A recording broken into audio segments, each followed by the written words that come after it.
Hello and welcome again to the Writer Review. This is Eric Carrot Writer, and this week we're going to be taking a look back at the 2005 sports prison comedy titled The Longest Yard. Now, The Longest Yard, to me, it kind of feels like a comedy type movie, almost as though as if we're looking at a combination of The Shawshank Redemption and The Green Mile with a hint of Any Given Sunday, or any of the other typical sports comedy type of thing with a little bit of some prison intrigue that goes with it. So that's kind of like what The Longest Yard is like. I guess you could say it's like a sports comedy movie with some prison drama that goes with it. This movie runs for 1 hour and 53 minutes long. It's directed by Peter Segal. It is produced by Jack Geraputo, and the script was written by Sheldon Turner. It is based on a novel by Albert S. Ruddy. This is actually, of course, a remake of the original 1974 movie, which starred Burt Reynolds. Burt Reynolds is actually in this movie too, even though he's just playing a different character. Let's see, we have the score was done by Teddy Castellucci, the cinematography by Dean Semler, and it was edited by Jeff Gorson. And the stars of the movie are Adam Sandler, we have Chris Rock, James Cromwell, we have Nelly, William Fitchner, we have David Patrick Kelly, Tracy Morgan, Cloris Leachman. We have Burt Reynolds. Yep, Burt Reynolds is actually in this movie, and he's not just playing some glorified cameo. Okay, he's not playing the lead, but he's not just some nostalgia pop cameo. He's actually is very, very involved in this movie. Even with his advanced age, he could still be a fucking badass. And he still plays it off respectfully. We also have quite a few former world champions in WWE, WCW.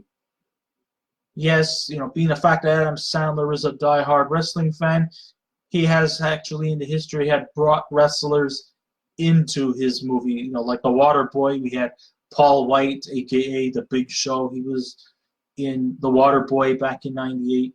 Here we have four ex-world heavyweight champions in WWE and WCW. Let's go through the names. We have the Great Khali, the Punjabi giant himself, is in this movie. We also have Kevin Nash.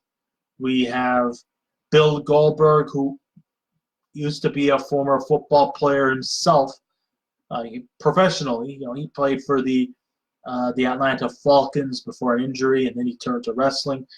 Stone Cold Steve Austin. He was also played for college football, so these guys are experienced in the sport of football. So hats off to the producers for putting in guys like Bill Goldberg and Steve Austin into the mix. So here's what I think of this movie. Granted, it will never come down as a timeless classic. Obviously, because, hey, this is a remake, and remakes usually never are considered classics. But still, even the original 1974 Longest Yard wasn't anything that we could call memorable either. This version of The Longest Yard has a mixed array of comical nastiness with some prison drama for good measure, and a climactic football scene at the very end. There are scenes that are at times hit or miss, but if you stay till the end, you've managed to witness the best part of the movie.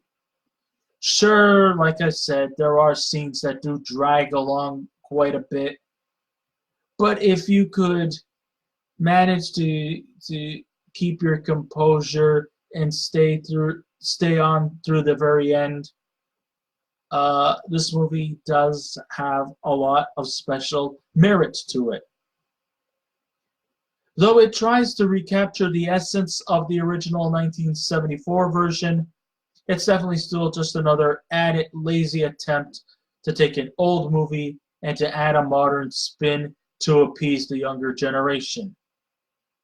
Because, even back in 2005 and today as we speak, Hollywood has just ran out of ideas. So what do? They just take old movies, rehash them,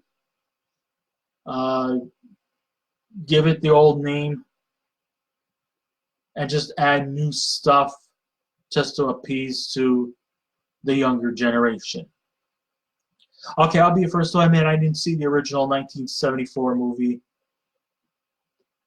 partially because I didn't come into this world yet, and also because I have never seen it on the screen. I've never seen it on television, so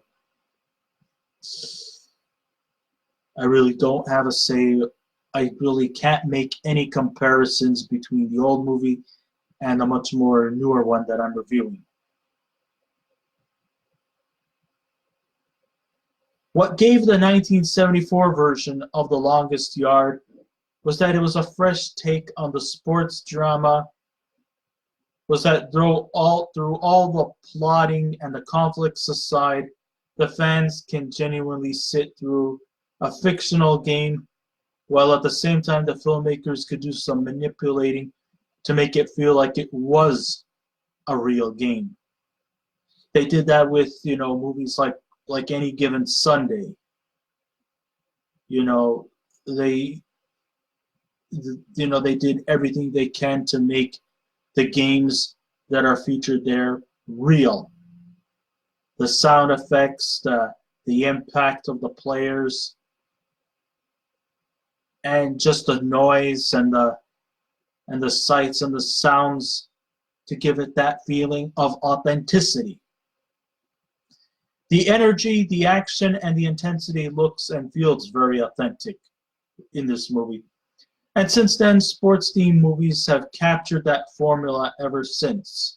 One of the things that you often see in a lot of sports-themed movies, not just The Longest Yard, not just football movies, but any sports-themed movies, is that there's always like the underdog story. And of course, everybody wants to see the underdogs to always come up on top, and the rivalries to get their comeuppance. The rivalries are going to cheat their way through. They're going to make you want to hate them and they want you to get pissed off at them. And, they feel like, hey, that's part of their job. That's part of the curriculum. That's part of the formula. And they want the viewers to hate them as much as possible, just so that we can vote for these misfortunate underdogs who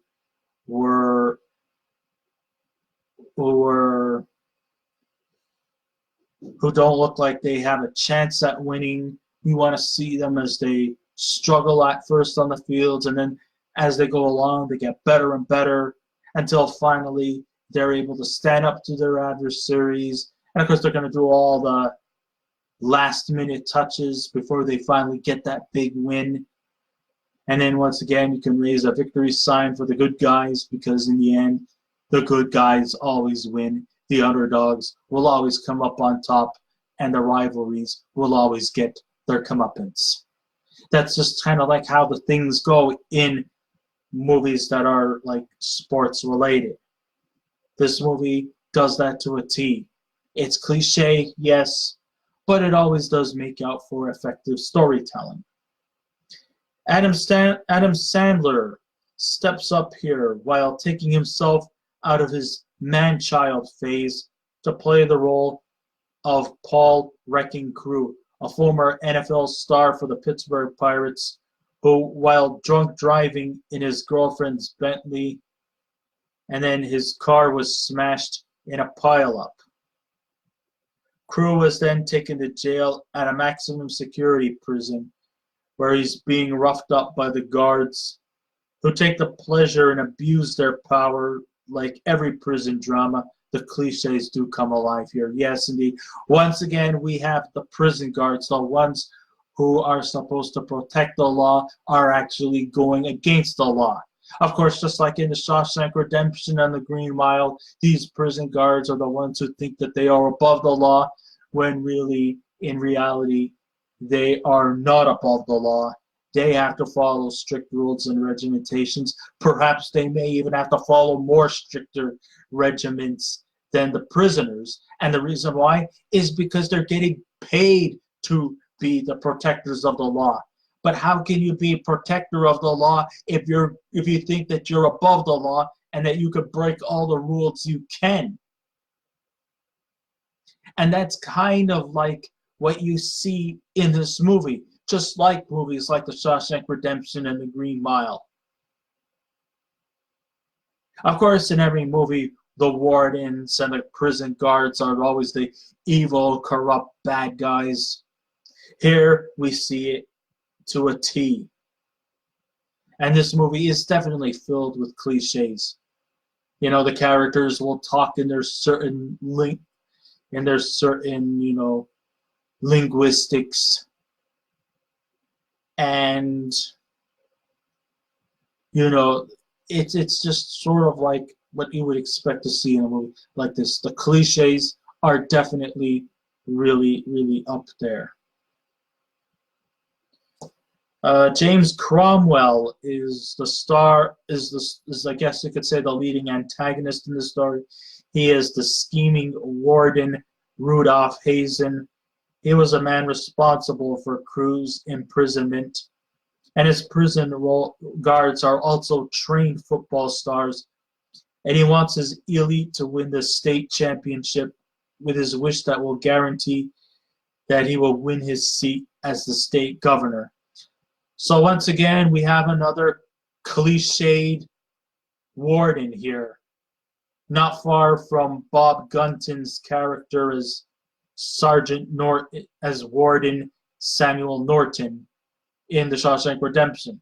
We have another corrupt warden who wants to set up a football game between the prisoners and the prison guards. And he wants these prisoners to lose just so that he can earn enough money and to get enough seats for a popular vote in the run for governor. So he's pretty much a very selfish individual. But that doesn't mean that the prison guards in this movie aren't. I mean, they're corrupt, their brains are poisoned, and there's even moments where there's racism in this movie. In fact, I think the N-bomb, if I am not mistaken, was dropped in this movie. Yes, that's right. Stone Cold Steve Austin in this movie actually does utilize the N-word. I know it was written on the script, so, to say if Steve Austin's a racist, well, I don't know, maybe he is. But, nonetheless, he does drop the N-bomb. And I was like, holy hell.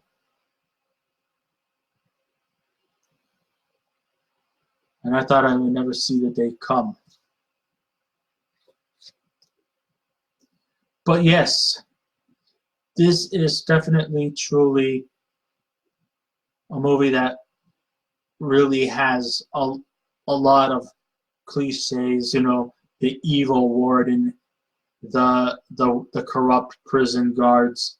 And then once again, just like in The Shawshank Redemption and The Green Mile, we have to take our pity and our sympathies to the prisoners. Because in the epic battle between prisoners and the guards are evil, the prisoners are the good guys. Crew agrees to coach this team and wants the guards to have an exhibition challenge where Hazen suggests it be up against the inmates. And of course, you know, the warden is going to use manipulative schemes and tactics to rig the game just so that he can get his free ticket in the governor's seat. How cliche can you get?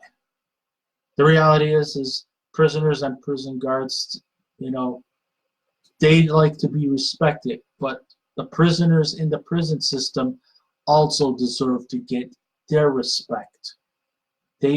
Sure, they've made a mistake, they broke the law, they've done terrible, cruel things, but still you also have to take into consideration that they also deserve the respect from the prisoners. But in the movies like these, prisoners will always get beaten up, hurt, injured, while the people who work for the prison system don't even get a reprimand, not even a slap on the wrist.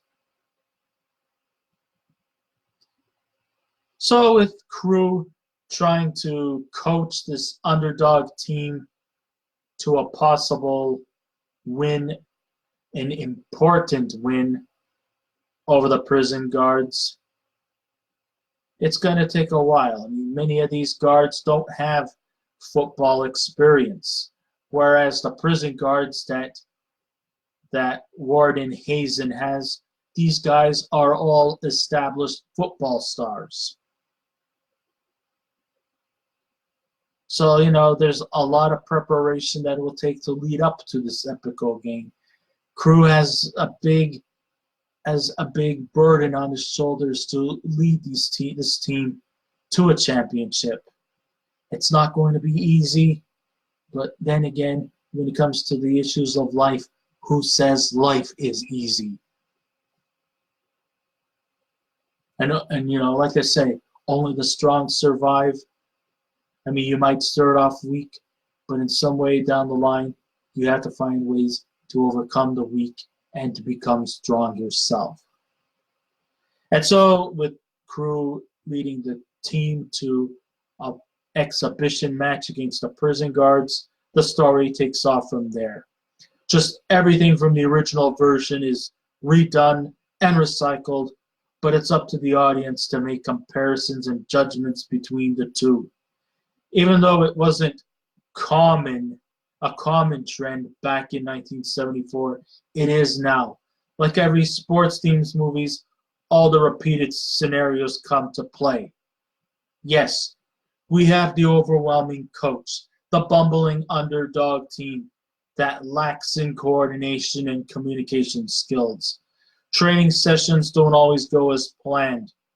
The tough love approach, the underdogs emerging on top, and other stuff which has been done to death.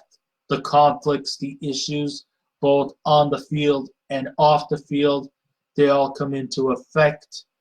And in the end, it can be a bit of a drag with each scene doing the same things repeatedly. But Crew goes to great lengths to get big on or fast guys on the team, with his recurring belief that going against the guards will be the best way for them to get their comeuppance and exploit them for who they really are.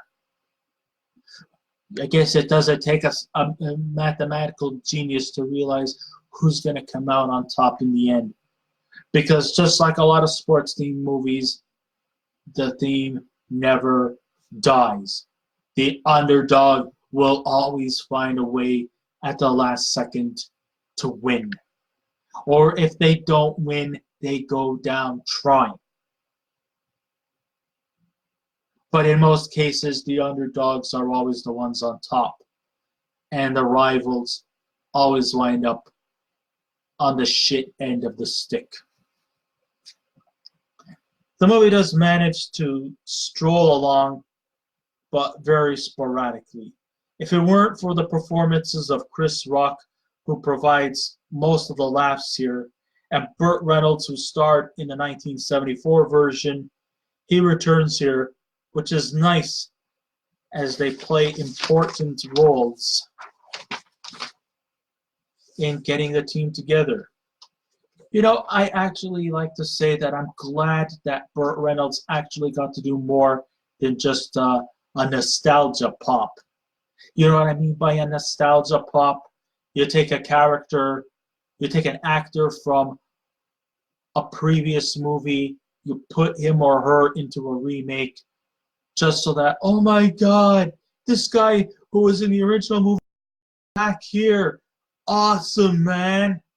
No, he's not just in there as a glorified cameo. Burt Reynolds is actually in this movie playing a supporting role and not just some nostalgia pop cameo role. But I also found some nice comic relief from Cloris Leachman, who plays an old lady who has the hots for crew.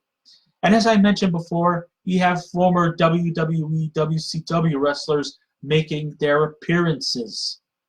I especially loved Kevin Nash's performance as a guy who accidentally takes some kind of mood cycle medicine and starts to become much more emotional and much less toxic. He really actually cranked up some great comic relief there, which is definitely filled with laughs. I thought he was actually of the four ex-world champions, Kevin Nash is the one who actually was the funniest. I mean, nothing personal against Bill Goldberg, the Great Khali, or Stone Cold Steve Austin. But Nash's acting was just so organically natural. Besides that, Kevin Nash has done his share of acting. You know, he was in John Wick, even though his scenes were very brief. I think he's done a few other acting gigs. Back in the early '90s, he was in one of the Ninja Turtles movies. I think it was the sequel, and he played the role of the Super Shredder. And who was this Super Shredder? Well, this Super Shredder, you know, unlike the regular Shredder, you know, this Super Shredder was all jacked up. He looked, you know, bigger and more scarier and more evil than the regular Shredder. It was like a 2.0 version of the Shredder, although bigger, badder, more meaner.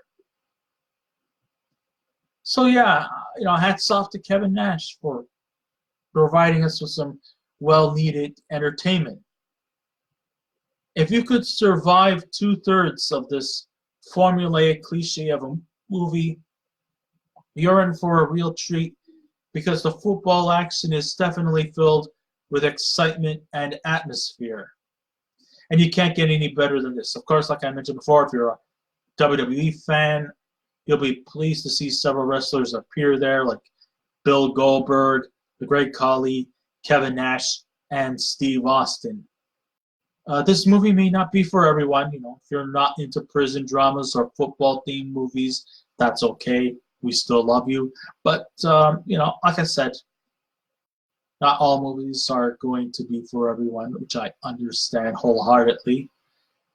But, you know, for those who hate remakes, this probably may not be for you. I understand, once again. If you're not a fan of football or prison dramas, no worries.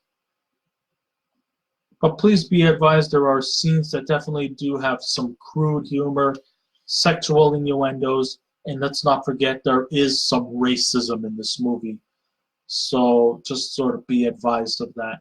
There's violence in this movie, but then again, you know, hey, this is football. It's not ballet, so you would expect to see some violence. There is, of course, some physical violence that might be a bit disturbing, including the prison guards beating up on the prisoners. You know, it's a little bit hard to sit through and it can be a bit unsettling. But if you can go past that, then I guess you're in for a real treat. I'm not going to say this was perfect. It was very badly cliched and formulaic. But there was some great exciting football scenes. There was some great needed comedy. Burt Reynolds is still just as badass in a supporting role than he was compared to the original 1974 movie where he kind of plays off the Adam Sandler character in this movie, except for that the 1974 one was kind of more like a prison sports movie. This one was kind of like watered down to a more comical level, being the fact that we have comic actors like Adam Sandler and Chris Rock to provide much needed humor here. But still, I like to say this. I mean, Burt Reynolds was still just as badass in a supporting role than he was in a leading. And it was great that he wasn't just in there for the nostalgia references. So when all said and done, if I was to give a scale out of 10, I would definitely give The Longest Yard a 6.5 out of 10. It's not perfect, a lot of flaws, a lot of cliches, but still good action, great comical moments. Burt Reynolds, you kick ass, we still miss you. And I still find it in my heart that there is a lot to offer. Just don't come in with high expectations, and you'll be fine. So I guess this ends my writer review. Thank you all for listening in. If you wish to subscribe to my channel, please feel free to do so. If you wish to leave a comment, go right ahead. But just remember the 3 simple rules. Be kind, be courteous, and please refrain from any rude comments. And I will be back again with another movie review. So until next time, this is Eric Writer saying, keep watching those movies. And let's hope that the NFL season goes very smoothly this year. I'm sure it will. But that's another reason why I did The Longest Yard. Because it's football season. Anyhow, take care of yourselves, and I will see you around. Goodbye.